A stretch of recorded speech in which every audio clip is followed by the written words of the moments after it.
Jon Kent e Batman estavam dentro da cabana rústica e acolhedora com o fogo crepitando na lareira de pedra. A tensão preencheu o ar entre os dois heróis. A voz de Jon quebrou o silêncio ao desafiar a visão do Batman. Você está errado, Batman. Batman não recuou. Ele explicou suas suspeitas sobre Jay Nakamura, revelando que Jay tinha ligações com um grupo chamado Revolucionários, conhecido por seu extremismo violento. Jon cruzou os braços com força, claramente frustrado com a acusação de Batman, e apontou a ironia. Tenho quase certeza que já chamaram você de extremista violento antes. Batman, calmo como sempre, falou sobre a juventude de Jon, suas emoções e como sua natureza confiante poderia torná-lo vulnerável. Com Clark ausente, ele sentia que alguém precisava cuidar de Jon. Jon apontou o dedo para ele, com a raiva crescendo. Deixou bem claro que não queria a proteção do Batman. Eu não preciso da sua proteção. Mas Batman retrucou dizendo que as ações de Jon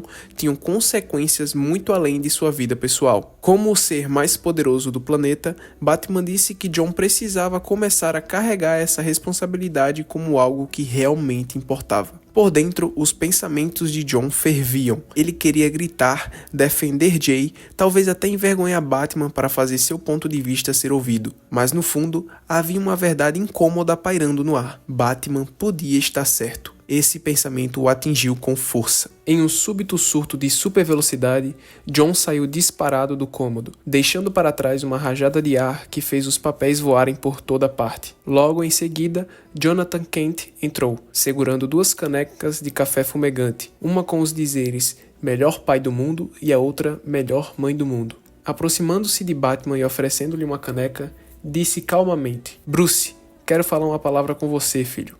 Batman e Jonathan Kent saíram para a varanda de madeira da casa. O ar frio da noite os envolvia e as estrelas no céu brilhavam nítidas e intensas. Jonathan se apoiou de maneira casual no corrimão, segurando sua caneca azul que dizia "Melhor pai do mundo". Ele parou por um momento para apreciar a vista antes de falar. Disse que a vista era bonita, mas admitiu que sentia falta da fazenda. Batman ficou ao lado dele e se desculpou com Jonathan e Martha pelo perigo que agora enfrentavam, dizendo que o anonimato deles deveria ter sido protegido. Jonathan então perguntou se Batman não aprovava o fato de Clark ter revelado ao mundo sua identidade. Batman explicou que acreditava ser responsabilidade deles proteger as pessoas em suas vidas que não eram invulneráveis, aqueles que não podiam se proteger do perigo do mesmo jeito que Clark podia. Jonathan deu um sorriso compreensivo e disse: "Ah, aí está." Ele começou a falar sobre Alfred, como Alfred conhecia os riscos de estar ao lado do Batman, mas ainda assim tinha orgulho disso, orgulho de lutar a boa luta. Batman ficou imóvel por um instante, pego de surpresa, e perguntou: "Como você possivelmente sabe o que Alfred..." Jonathan riu levemente e respondeu que ele e Alfred conversavam quase toda semana. Alfred foram uma das únicas pessoas em que eles realmente podiam confiar, e Martha e ele haviam sido o mesmo para Alfred. Eles ligavam e conversavam sobre Bruce e Clark, compartilhando seus medos e frustrações, mas na maioria das vezes, explicou Jonathan, Alfred se gabava de Bruce com orgulho paterno e eles faziam o mesmo em relação a Clark. Batman baixou um pouco o olhar e admitiu em voz baixa que não sabia que Jonathan e Alfred tinham esse tipo de contato. Jonathan olhou novamente para as estrelas e disse: "Você não sabe de tudo, filho." A noite ficou silenciosa por um momento, o ar parado. A expressão de Jonathan suavizou quando ele se virou novamente para Batman e disse: "Sinto falta dele. Ele era um grande homem e te amava profundamente." Batman ficou em silêncio ao lado dele. Seus olhos denunciavam a tristeza que ele tentava esconder. Finalmente, Batman quebrou o silêncio. Ele explicou que estava preocupado com os sentimentos de Jon por Jay Nakamura, que isso poderia nublar o julgamento do garoto. Jon era jovem, e aos olhos de Batman, o amor podia tornar até as pessoas mais fortes vulneráveis a erros. Jonathan ouviu calmamente, tomando um gole de café. Quando Batman terminou, ele respondeu sem hesitar. Disse que a idade não tinha nada a ver com as escolhas que as pessoas faziam quando se tratava de amor. Para deixar seu ponto claro, ele lembrou Bruce do próprio passado. Mencionou que Batman era um super-herói adulto, e mesmo assim, Alfred havia contado a ele sobre Bruce quase ter se casado com a mulher gato. Batman tentou se defender. Isso é um pouco diferente. Mas Jonathan não deu espaço para ele escapar, então perguntou: "E a mãe do Damian? Não era uma assassina?" Batman fez uma pausa e respondeu apenas: "Sim." Jonathan olhou para sua caneca escrita "Melhor pai do mundo", sorriu de leve e disse: "Tá tudo bem.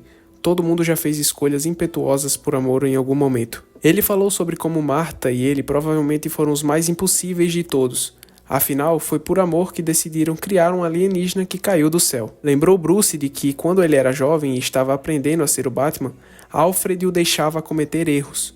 Nunca o impediu, mesmo estando morrendo de medo. Jonathan explicou que John precisava dessa mesma liberdade, o espaço para tropeçar, aprender e crescer. Batman retrucou: se o Superman comete erros, pessoas morrem. Mas Jonathan balançou a cabeça e respondeu na hora: não. Então começou a contar uma história sobre John quando era pequeno. Disse que quando John era apenas um garotinho, tinha um gato de estimação chamado Goldie. Um dia, um falcão desceu voando e levou o pobre gato embora. Naquela época, John ainda não tinha desenvolvido todos seus poderes, mas mesmo assim tentou salvá-la. Em desespero, usou sua visão de calor e gritou para o falcão soltá-la.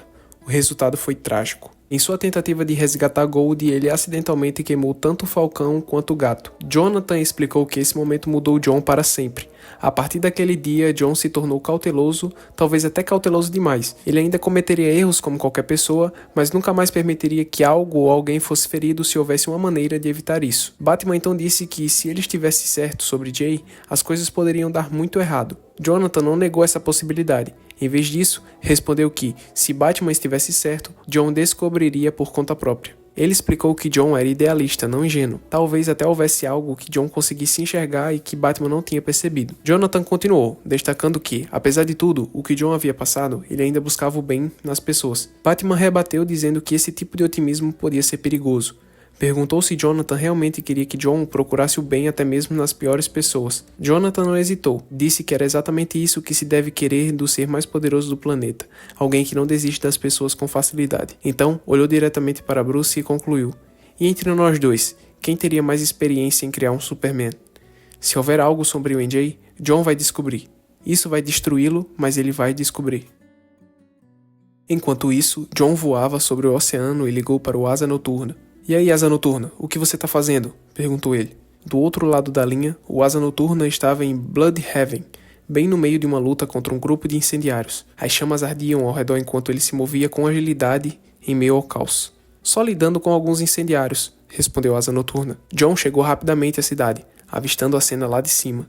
Ele perguntou se Asa Noturna precisava de ajuda. Claro, respondeu ele sem hesitar. John quis ter certeza que não estava atrapalhando o trabalho do amigo.